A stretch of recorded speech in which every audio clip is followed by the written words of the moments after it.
प्रेक्षकांनो, ठरलं तर मग या मालिकेचा आजचा म्हणजेच 11 जूनचा भाग तुम्ही ऐकत आहात. बघा, आज काहीतरी असं दाखवलंय त्यांनी जे गळी उतरवणं मुश्किल झालंय. बघत राहा प्रेक्षकांनो शेवटपर्यंत. सुरुवातीला त्यांनी दाखवलंय चैतन्य अर्जुनला त्याच्या केसशी रिलेटेड काही गोष्टी सांगत असतो, पण अर्जुनचं लक्ष मात्र अजिबात नाहीये. कारण सायली माहेरी गेलीये ना बाबा, त्याला करमत नाहीये. अर्जुनचं लक्ष सतत फोनकडे असतं. अर्जुन चैतन्याला म्हणतो, ए चैतन्य, किती वाजले रे? आत्ता ना माझ्या घड्याळीमध्ये 11:17 झालेत बघ. माझ्या वॉचमध्ये सुद्धा. तुझ्या वॉचमध्ये किती वाजलेत रे चैतन्य? चैतन्य जरा हसतोय आणि म्हणतोय, अरे बाबा अर्जुन, आता ना अख्ख्या भारतभर एकच वेळ झाली असणार आहे, 11:57. अरे तू कितीही वेगाने ते घड्याळ बघत राहिला तरी ते त्याच्याच स्पीडने चालणार आहे ना. ते काही 2 तास पुढे उडी मारणार नाहीये. अर्जुन म्हणतो, तसं नाही रे चैतन्य. अरे सायली आज माझ्यासाठी चिठ्ठी लिहून गेली रे फक्त. त्यानंतर तिचा फोन नाही, मेसेज नाही. अरे माझा फोन पण नाही घेते रे ती.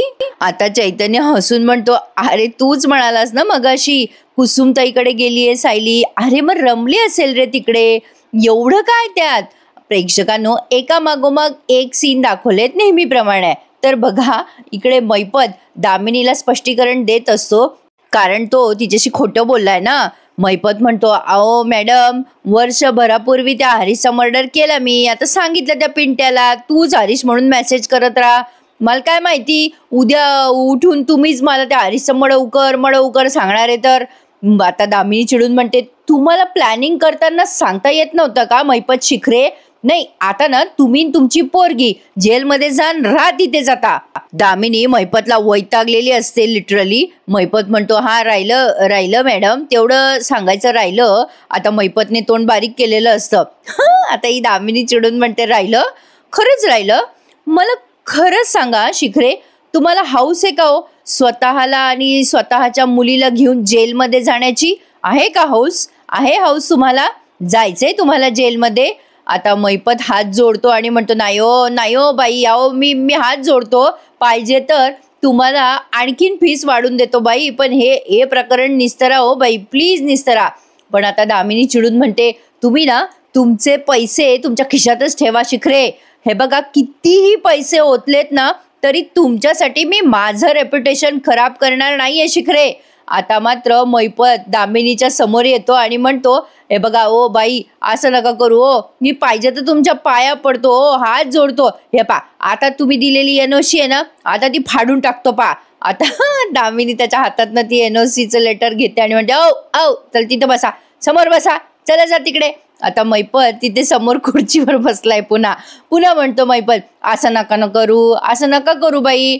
दामिनी आता त्या चेअरवर बसून म्हणते, हे बघा शिखरे, आता माझी एक अट आहे, ती मान्य असेल तरच मी तुमच्या केसवर काम करेल. मैपत म्हणतो, सांगा आधी सांगा मला. दामिनी म्हणते, शांतपणे ऐकून घ्यायचंय आधी. मग दामिनी म्हणते, माझ्यापासून आता काहीही लपवायचं नाहीये. मैपत म्हणत असतो, नाही, आता मी काही लपवणार नाही. दामिनी पुढे म्हणते, लहानपणापासून ते आत्तापर्यंत तुम्ही ज्या मात्या खाल्ल्या ना, त्या सगळ्या मातीतला प्रत्येक कण माझ्यापर्यंत पोचला पाहिजे शिखरे. आणि तसं नाही झालं ना तर तुमचं आणि तुमच्या मुलीचं तोंड सुद्धा मी बघणार नाही आयुष्यभर. तुम्हाला जेलमध्ये जावं लागेल याची पूर्ण सोय मी करेल शिखरे. I promise you that.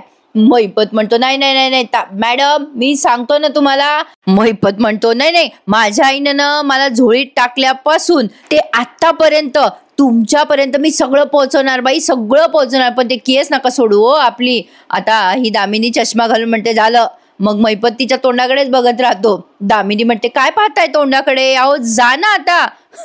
अरे देवा, प्रेक्षकांनो, हा कोणाचाच नाहीये. हा काय त्या दामिनीला खरं सांगणार आहे? बरं, आता इथून पुढे त्यांनी जे दाखवलंय ना, लिटरली हे दाखवायची काहीच गरज नव्हती. आता बघा प्रेक्षकांनो, त्यांनी काय केलंय, मैपतने एवढ्या शब्द घेऊन त्या दामिनीला प्रॉमिस केलंय ना, आणि जी माती खायची ती खाल्लीच. म्हणजे काय अर्थ आहे का प्रेक्षकांनो मग या सीनला? तुम्हीच सांगा. आता बघा, म्हणजे कसं होतं ना प्रेक्षकांनो, काहीतरी आपलं दाखवायचं म्हणून दाखवायचं, असं नाही करू ना. तर बघा, अर्जुन आता फोनवरच असतो. चैतन्य त्याची मजा घेतो. चैतन्य म्हणतो, अर्जुन, आपल्या केसचं हिअरिंग आहे रे पुढच्या आठवड्यात. अर्जुन नुसतं करतो. चैतन्य म्हणतो, अरे त्या मर्डर वेपनवर फिंगरप्रिंट्स मिळालेत अगदी क्लिअर. मला तर वाटतं निकाल आपल्याच फेवरमध्ये लागणार आहे अर्जुन. तुला काय वाटतं रे? आता अर्जुन नुसता हू हू करतो आणि मग चैतन्य पुढे म्हणतो, अरे ना ते सगळे प्रिंटरचे हे ते तुला मेल करू का? अर्जुन पुन्हा नुसता हू हू करत असतो. चैतन्य आता जरा मजा घेतो अर्जुनची. तो म्हणतो, आज बुधवार आहे, गुरुवार आहे, शुक्रवार आहे का रविवार आहे रे? आता तो बघतच नाही चैतन्याकडे अर्जुन. मग चैतन्य त्याच्या जवळ येत म्हणतो, गुलाबाचं फूल छाटून टाकलं तर त्याला जास्ती फुलं येतात का रे अर्जुन? अर्जुन पुन्हा करतो. मग चैतन्य म्हणतो, तुला माहिती आहे का, मी आज बाईकवरून नाही, मी घोड्यावरून आलो रे अर्जुन. तरी पण अर्जुन करतोय. चैतन्य म्हणतो, आपण आपली वकिली बंद करून टाकूया का अर्जुन? अर्जुन हो म्हणतो. थोडक्यात सांगायचं तर त्याचं लक्षच नाहीये चैतन्य काय बोलतोय याच्याकडे. मग मुद्दाम चैतन्य म्हणतो, चल चल आपण कुसुमताईकडे जाऊ आणि सायली वहिनीला घेऊन येऊ. आता लगेच अर्जुनचं लक्ष जातं आणि म्हणतो, हो अरे मी तुला तेच म्हणणार होतो, चल चल जाऊयात आपण पटकन कुसुमताईकडे. चैतन्य म्हणतो, तुला लाज वाटते का रे? अरे मी इतक्या वेळची बडबड करतोय तेव्हा तुला एक चक्कार शब्द ऐकू आला नाही रे? हे वाक्य बरं ऐकू आलं तुला? अरे काय अर्जुन यार, सायली वहिनी काय लहान मुलगी आहे का कुठेही रस्त्यात हरवेल वगैरे? अरे येईल रे ती. चल चल आपलं काम करूयात का प्लीज तोपर्यंत? अर्जुन म्हणतो, हो हो करू करू करू. पण तरी त्याचं लक्ष थाऱ्यावर नाहीये. अर्जुन तरी पण सायलीबद्दलच बोलतो चैतन्याला. अरे सायली ना कुसुमताईकडे गेली की सगळं विसरायला होतं बघ तिला. 11-20च झालेत म्हणा आत्ताशी. चैतन्य त्याला असं तोंडावर बोट ठेवून म्हणतो, शांत बस आणि काम कर. या पुढचा सीन त्यांनी साक्षी, महिपत आणि प्रियाचा दाखवलाय. साक्षी तरातरा तिची पर्स घेऊन बाहेर निघालेली असते. महिपत म्हणतो, अय कुठं निघाली बाहेर? कुठं चालली कुठं? लगेच साक्षी म्हणते, मी एकटी नाही जाते अण्णा, तुम्हाला पण यायचंय माझ्या बरोबर. महिपत म्हणतो, येणारच आहे मी बरोबर तुझ्यासोबत, मी कधी सोडतो का तुला एकटीला? कुठं जायचं कुठं? साक्षी म्हणते, दामिनी देशमुखकडे चालले मी. महिपत म्हणतो, कशाला? त्यावर साक्षी म्हणते, तिला जाब विचारायला चालले अण्णा मी. लाखोने पैसा खर्च करताय ना तिच्यावर. कशासाठी खर्च करताय अण्णा? कशासाठी? कोर्टात आपली अशी नाचक्की करून घेण्यासाठी? आता जाऊन आला, हे काही त्यानं सांगितलं नाही त्या साक्षीला. आता महिपत म्हणतो, ए साक्षी, अगं काही नाचक्की फिचक्कीचा विचार नसतो करायचा आपण. एक केस तर जिंकला तो सुभेदार, म्हणजे याचा अर्थ त्याने विलासची केस जिंकली असा होत नाही साक्षी. साक्षी म्हणते, पण अण्णा असंच चालू राहिलं तर काय होईल? ती विलासची मर्डर केस पण तो अर्जुन सुभेदार जिंकेल ना. आणि मग काय करताल अण्णा? अण्णा याचा अर्थ कळतोय ना तुम्हाला? तो मधुकर पाटील सुटेल आणि त्याच्या जागी मी जाईल जन्मठेप भोगायला. महिपत म्हणतो, ए पोरी तू जरा थंड घेते का? माय थोबाडाकडे बघ, पोलीस माझी पण चौकशी करणार आहे का नाही? माझ्या थोबाडावर तुला टेन्शन दिसतंय का तुला? साक्षी आता म्हणते, अहो अण्णा मला तेच म्हणायचंय, एवढं सगळं होऊन पण तुम्ही असं कसं शांत राहताय? महिपत म्हणतो, शांत राहावं लागणारे शांत राहावं. अगं तू त्या पाण्यातून काढलेल्या माशासारखी तडफड करते आधीच, मग मला तर शांत राहावंच लागल ना. साक्षी आता विचार करते आणि म्हणते, अण्णा मला जोपर्यंत ही गॅरंटी मिळत नाही ना की ही केस आपणच जिंकणार आहे आणि माझी निर्दोष मुक्तता होणार आहे या केसमधनं, तोपर्यंत मी अशीच तडफडत राहणार आहे अण्णा, अशीच तडफडत राहणार आहे. मला आत्ताच्या आत्ता त्या दामिनी देशमुखकडे जायचंय आणि तिला जाब विचारायचा आहे. अण्णा मी शेवटचं विचारते तुम्हाला, तुम्ही माझ्या सोबत येणार आहे का नाही येणार आहे? आता ही साक्षी त्या अण्णालाच उलटून बोलायला लागते, घ्या म्हणा अजून डोक्यावर बसून. तर आता या महिपतला ही साक्षी कमी होती की काय, तेवढ्यात तिथे प्रिया आली आहे त्याच्या डोक्यावर बसायला आणि म्हणते कशी, अहो काय अण्णा सर काय चाललंय तुमचं? काय हो तुम्ही तुमच्या मुलीचं काय ऐकत नसता हो कधी? महिपत असा संतापतो ना आता हिच्यावर. तो म्हणतो, अय चिचुंद्रे तू चालत्या ट्रेनवर चढू नको हा, उगाच मध्ये मध्ये बोल नको. इथे काय बोलणं चाललं होतं माहितीये का तुला? प्रिया पुन्हा म्हणते, मी सगळं बोलणं ऐकलंय. महिपत पुन्हा चिडून म्हणतो, म्हणजे तू चोरून बोलणं ऐकते काय आमचं? प्रिया म्हणते, पण साक्षी जे बोलते ना अण्णा सर, अहो ती करेक्ट बोलते. अण्णा सर अर्जुन कोर्टामध्ये किती वरचढ ठरलाय तुम्ही बघितलं नाही का? आता महिपतला येतोय राग प्रियाचा, पण ही साक्षी लगेच म्हणते, प्रिया तुला माझं म्हणणं पटतंय ना तुला? मी हीच गोष्ट अण्णांना सांगतेय, पण अण्णांना माझं बोलणं पटतच नाहीये. बघा ना प्रेक्षकांनो, नको तिथे या दोघी जणी एक होताय. प्रिया म्हणते, अहो अण्णा सर तुम्हाला आमचं बोलणं का पटत नाहीये? अहो हरीशच्या निमित्ताने आता तुमची चौकशी सुरू होणार आहे की नाही. आता त्यामध्ये साक्षीचं नाही तर माझं नाव आलं तर काय करणार आम्ही दोघी जणी. मैपत आता चिडतो आणि म्हणतो, अय चिचुंद्रे, तू सारखी कानाजवळ कुचकुच कुचकुच करू नका. तुला प्रत्येक गोष्टीमध्ये नाक खुपसलंच पाहिजे का.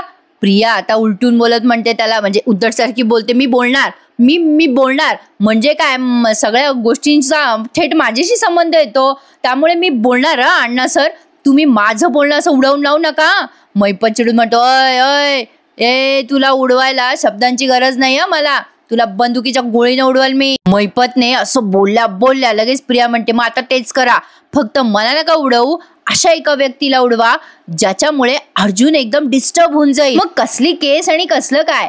त्यावर साक्षी म्हणते, म्हणजे तुला काय म्हणायचंय, अर्जुनची आई किंवा त्या अर्जुनची आजी, म्हणजे अर्जुनच्या आईला आणि आजीला आपण. आता लगेच प्रिया म्हणते, नाही, त्यांच्यापेक्षाही जवळची व्यक्ती ती म्हणजे सायली. प्रिया वाटेल ते बरळतीये प्रेक्षकांना आता आणि म्हणते कशी की त्या सायलीला उडवलं ना तर तो अर्जुन बिथरेल आणि आपण ही केस जिंकली म्हणजे जिंकलीच समजा. त्यावर हा मैपत म्हणतो, पण त्या सुभेदारच्या बायकोचा काटा कोण काढणार, तू का. लगेच प्रिया म्हणते, हो मीच. आता हे तिचं शब्द ऐकल्यावरती मैपतला आश्चर्यच वाटलंय आणि साक्षीला सुद्धा. आता प्रिया म्हणते, पण त्यासाठी मला तुमची मदत लागणार आहे. आणि इथून पुढे ना प्रेक्षकांनो, प्रियाने एक भन्नाट प्लॅन केलाय कसला तरी सायलीला अडकवण्याचा आणि तो प्लॅन तिने मैपतला आणि साक्षीला ऐकवलाय. आणि इथे ना फक्त म्युझिक वाजवलंय त्यांनी, ते ढडढंग ढडढंग टटढंग ढडढंग, आणि ते काही यांचं बोलणं ऐकू आलेलं नाहीये. आणि आता या प्लॅनवरती हे मैपत आणि साक्षी विचार करताय की आता काय करायचं. हिचा प्लॅन तर जबरदस्त आहे, एवढा सडका प्लॅन बनवलाय ना प्रेक्षकांनो की तुम्हाला काय सांगू. आता खरं तर ही मालिका मला प्रचंड आवडते, माझी फेवरेट मालिका आहे. आता त्यांनी सायली गायब झाली तर ठीक आहे, जे काय असेल पर्सनल रिझन, पण त्यांनी असं दाखवायला पाहिजे होतं ती कुठे गावाला गेली आहे किंवा प्रतिमा त्याचा काही ट्रॅक लावायचा असता त्यांनी, किंवा दामिनीचा भूतकाळ दाखवायचा असता, थोडी एंगेजमेंट वाढली असती ना आपली सुद्धा. पण ये बात हजम नाही हो रही आहे. पण बघू आता, काहीतरी लॉजिक असेल त्यांचं हे सगळं दाखवण्यामागे. पण हे सगळं पुन्हा एकदा मैपतने दामिनीला न सांगता केलंय बरं का. म्हणून मी मगाशी म्हणलं हा सीन दाखवण्याचा काही अर्थ राहिला का. मग मैपतने दामिनीला काहीही न सांगता सवरता हा प्लॅन केलाय आणि अप्रत्यक्षपणे हा प्लॅन मैपतनेच वर्कआउट केलाय प्रियाच्या मदतीने. आता हे त्यांचं फक्त इथे लिप हलवताना दाखवले, ओठ हलवताना, बाकी काही ऐकवलेलं नाहीये प्लॅन. अर्जुन घरी आलाय आणि घरभर सायली करून शोधतोय, कारण संध्याकाळ झाली तरी सायली अजून घरी आलेली नाहीये. आता पूर्णाजी जरा टेन्शन मध्ये येतात की हा असं का ओरडतोय बायकोच्या नावाने, याची बायको आली नसावी का अजून. आता अर्जुन म्हणतो विमलला, काय ग विमलताई, सायलीने आली का ग अजून. आता त्या विमलताई म्हणतात, नाही ना हो दादा. आता अर्जुन खूप टेन्शन मध्ये असतो आणि विचार करत असतो कुठे गेली असेल सायली. तेवढ्यात प्रतापराव आलेत बाहेरून आणि अर्जुनला म्हणतात, अरे बेटा अर्जुन, अरे काय एवढ्या घाईघाईत कुठे निघालायस. अर्जुन म्हणतो, डॅड सायली कुठे सापडत नाहीये हो, मी तिला शोधायला चाललोय. आता पूर्णाजी एकदम उठून उभ्या राहतात, शोधायला, अगं बाई. आता प्रतापराव म्हणतात, अरे कुठे चाललायस तू शोधायला, अरे तूच तर म्हणालास ना कुसुमकडे गेली आहे सायली. अर्जुन म्हणतो, नाही ना डॅड, तिथे नाहीये ती, अरे कुसुमताईच्या घरी कुलूप आहे, कुसुमताईला मोठी ऑर्डर मिळाली म्हणून ती दुपारीच बाहेर गेली कुसुमताई. आता लगेच पूर्णाजी विचारतात, अरे अर्जुन तुझी बायको गेली कुठे मग. अर्जुन म्हणतो, पूर्णाजी मला तेच कळत नाहीये, अगं सकाळपासून मी तिला फोन लावतोय, काहीच संपर्क झाला नाहीये ग आमचा. प्रिया बाहेर उभी राहून यांचं बोलणं चोरून ऐकतीये. अर्जुन सांगतोय, पूर्णाजी अगं माझा आणि तिचा कॉन्टॅक्ट नाही झाला ग आणि तिचा फोन पण आता बंद येतोय. आता कल्पनाताईंना पण काळजी वाटायला लागली आहे बरं सायलीची. आता विमलही टेन्शनमध्ये, प्रतापरावांनाही टेन्शन आलं, कुठे गेली असेल सायली. आता अर्जुन म्हणतोय काहीतरी मोठा प्रॉब्लेम झाला असणार आहे. प्रतापराव म्हणतात, अर्जुन ए बेटा, अरे पॅनिक नको होऊस, तिचं काम असेल कुठे म्हणून गेली असेल ती, एवढं नको तू टेन्शन घेऊ रे. आणि हे बघ, कदाचित तिचा मोबाईल चार्ज नसेल म्हणून फोन बंद झाला असेल. अर्जुन म्हणतो, डॅड पण ती दुसऱ्या कोणाच्या मोबाईलवरनं मला फोन करू शकली असती ना. अरे ती जर कुसुमताई सोबत बाहेर गेली असती तर तिने मला सांगितलं असतं, तसा मेसेज केला असता, तसं नाही करत हो ती कधी. आता प्रतापराव म्हणतात, तुझं बरोबर आहे अर्जुन, सायली अशी बेजबाबदारपणे वागणार नाही हे खरं आहे. आता अश्विन सुद्धा प्रतापरावांच्या सोबतच आहे. अश्विन म्हणतो, दादा मलाही असं वाटतंय की असं नाही करणार कधी ती. मी येतो तुझ्यासोबत. अर्जुन म्हणतो मी चाललो तिला शोधायला. मग अश्विन म्हणतो थांब थांब, मी पण येतोय तुझ्यासोबत. अर्जुन म्हणतो अश्विन चल लवकर चल. मग या कल्पनाताई म्हणतात ए बेटा अर्जुन अरे काळजी घे हं. अर्जुन म्हणतो तुम्हाला काही कळलं तर मला फोन करा. मग पूर्णाजी म्हणतात हो तुला कळलं तर तू पण आम्हाला फोन कर. आता ही जरा धांदल उडाली आहे खरी, पण प्रिया मात्र मनाशीच कपटी विचार करते की अब आएगा मजा. पण मला नाही वाटत प्रेक्षकांनो, मला मुळातच हा प्लॅन एवढा सडका वाटलाय ना की काही काही त्याला शेंडानं बुडूक काही आपलं दाखवलं. पण आता बघा नेमकं काय झालंय. अश्विन आणि अर्जुन दोघेही त्या कुसुमताईच्या गल्लीजवळ आलेत. अश्विन म्हणतो दादा इथे दिसेल आपल्याला वहिनी कुठे. अर्जुन म्हणतो कदाचित आपण काय करू इथल्या लोकांना विचारू, म्हणजे सायली इथून निघाली असेल ना तर कोणाला तरी दिसली असेल ना. अश्विन म्हणतो हो हो. मग आता त्यांनी सायलीचा फोटो मोबाईलमध्ये सगळ्यांना दाखवायला सुरुवात केली आहे. प्रत्येकाला विचारताय अर्जुन आणि अश्विन की हिला बघितलं का तुम्ही इथून जाताना. पण प्रत्येकाने नाही असंच उत्तर दिलंय. म्हणजे त्यांच्या शोधाशोधीचा जरा म्हणजे दाखवला त्यांनी असं काय म्हणता येईल त्याला, म्हणजे म्युझिक लावलं मागे आणि असं दाखवलं की बिचारे खूप शोधतायत, आता पॅनिक झालेत, सायली कुठेच सापडत नाहीये, कुठे गेली असेल सायली, कुठे गेली असेल. थोड्या वेळ हा सीन त्यांनी रंगवला. आता इकडे पहा, साक्षीने फोन केलाय प्रियाला. प्रिया म्हणत असे साक्षीला अगं आपल्या प्लॅनचा परिणाम होतो की नाही असं काय विचारतीयस. अगो इकडे या सुभेदारांची तोंड अशी लटकली आहेत ना, आता पार या सुभेदारांची तोंड जमिनीला टेकता की काय असं वाटतंय. साक्षी म्हणते त्या सुभेदारांचं काहीही ऐकून घेण्यात मला इंटरेस्ट नाही हा प्रिया. मला फक्त सांग तो अर्जुन घाबरला की नाही तेवढं फक्त बोल. आता आता अर्जुन वीक पडणं फार महत्वाचं आहे माझ्यासाठी. आता प्रिया म्हणते अगं त्याच्या पायाखालची जमीन सरकली आहे साक्षी. अगं मगाशी आला होता ना तो तेव्हा खूप टेन्शन मध्ये होता, आता गेलाय शोधायला सायलीला. आणि तेव्हा एव्हाना त्याला कळलं असेल की सायली नेमकी कुठे येते. आता हा सगळा प्लॅन प्रियाचा आहे प्रेक्षकांनो. या साक्षी आणि मैपत सोबत मिळून तिने हा प्लॅन केलाय. प्रिया म्हणते अगं एवढ्याने त्याचं टेन्शन कमी नाही होणार आहे साक्षी, आता त्याचं टेन्शन वाढणार आहे. साक्षी म्हणते प्रिया मानलं हं तुला, तू जेव्हा पहिल्यांदा म्हणालीस ना की सायलीला आपण मारूयात तेव्हा मला असं वाटलं की तुला पण अण्णांसारखी उठसूट माणसं मारण्याची सवय. पण त्या सायलीला न मारता अर्जुनला ज्या पद्धतीने वीक केलंयस ना तू, स्मार्ट मूव्ह, एकदम स्मार्ट आहेस यार तू. त्यावर प्रिया म्हणते चला फायनली कोणाला तरी माझं कौतुक वाटलंय. नाही नेहमी मी शिव्याच खात असते ना, माझे प्लॅन फ्लॉप कसे होतात वगैरे वगैरे. चला आता कळली ना तुम्हाला प्रियाची किंमत. साक्षी म्हणते करेक्ट आहे, पण तुला पूर्ण यश तेव्हाच मिळेल प्रिया जेव्हा अर्जुनचं पूर्ण लक्ष आपल्या केसवरून हटेल आणि सायलीला सोडवण्यातच तो एंगेज राहील.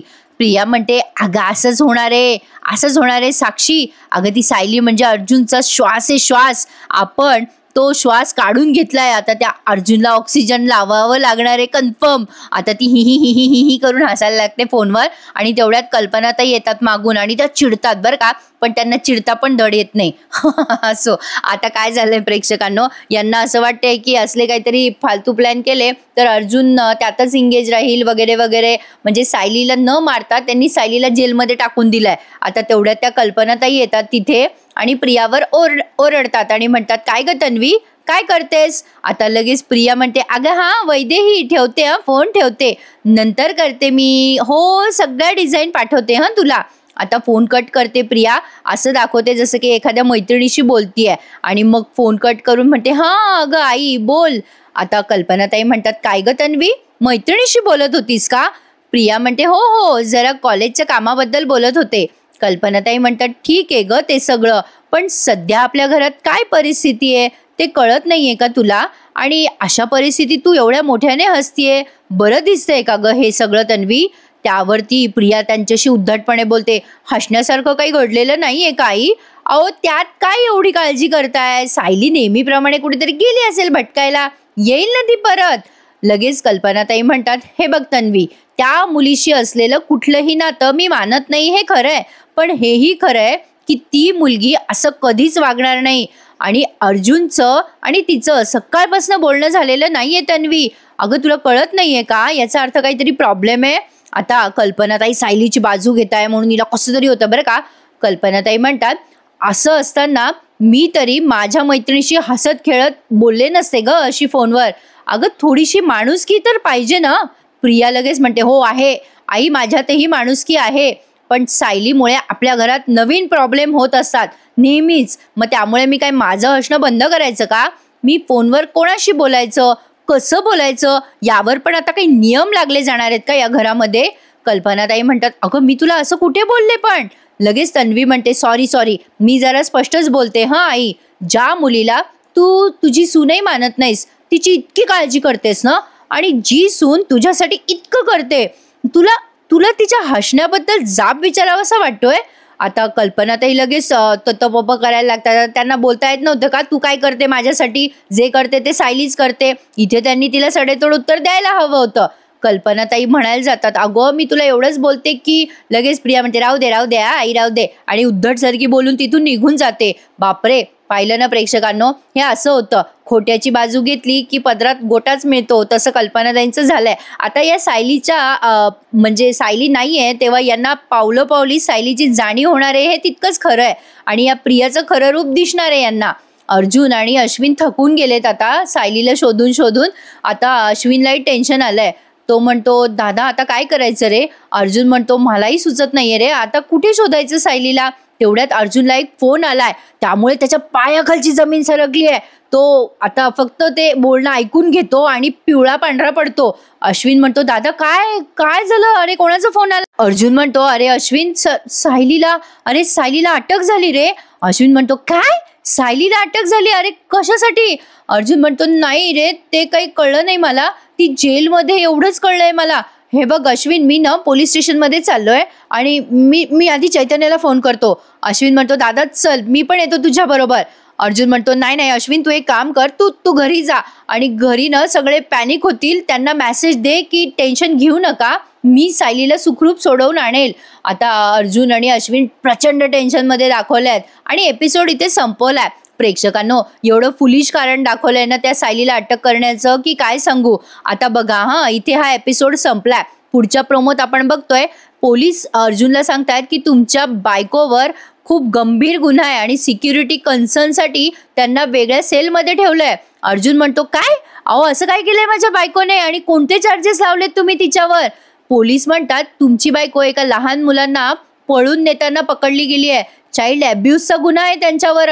आता हे ऐकून अर्जुन, बाप रे बाप, त्याला इतकं टेन्शन आलंय ना, आता न कळण्या इतपत काही तो येडा नाहीये. त्याला लगेच समजलंय की हा कुठला तरी प्लॅन आहे. आता लगेच अर्जुन बाहेर आला तेव्हा मीडियाने त्याला घेरलंय आणि खूप फालतू प्रश्न विचारले आहेत. तुमच्या बायकोला अरेस्ट केलंय, तुमच्या बायकोने काय केलंय? आता नवरा वकील म्हणून तुमची काय भावना आहे? या सगळ्या केसचा आणि मधुकर पाटलांच्या केसचा काही संबंध आहे का? अर्जुन वैतागलेला असतो यांच्या आणि म्हणूनच एपिसोडच्या सुरुवातीला सांगितलं की अतिशय विचित्र अशी गोष्ट दाखवली आहे जी हजम हो नाही रही. पण बघूयात आता हे सगळं दाखवण्यामागे नेमकं यांचं काय लॉजिक आहे. म्हणजे सायलीला दिवस वगैरे जातात की काय आल्यावर, असं काहीतरी म्हणजे ट्रॅक ते लावतील असं वाटतंय तर खरी. पण बघू आता काय काय होतंय ते. तर प्रेक्षकांनो, आजचा एपिसोड आवडल्यास लाईक, शेअर आणि सबस्क्राईब करायला विसरू नका. बघत रहा. ठरलं तर मग भेटूयात उद्या पुन्हा एकदा. तोपर्यंत टेक केअर प्रेक्षकांनो. धन्यवाद.